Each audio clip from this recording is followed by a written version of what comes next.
Hi అండి, అందరికీ నమస్కారం. ప్రతిరోజు ద్రాక్ష జ్యూస్ తీసుకోండి. కొంచెం ఒక బౌల్ ద్రాక్ష అయినా తీసుకోండి. ఎక్కువ శాతం దీంట్లో potassium, manganese, vitamins B, C, K ఉన్నాయండి. ఇది బోన్ ఎముకల బలానికి చాలా ఉపయోగపడుతుందండి.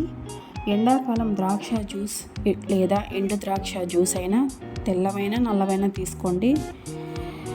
ఇంట్లో ఆడవాళ్ళకి, బయట పనిచేసే వాళ్ళకి కూడా వారానికి 2-3 సార్లు తీసుకోండి.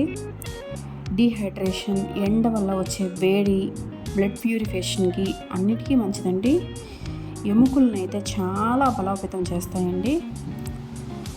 ఈ ద్రాక్ష జ్యూస్ చాలా చాలా మంచిది. మీ పిల్లలకు కూడా పెట్టండి. ఈ వీడియో మీకు నచ్చినట్లయితే ప్లీజ్ సబ్స్క్రైబ్.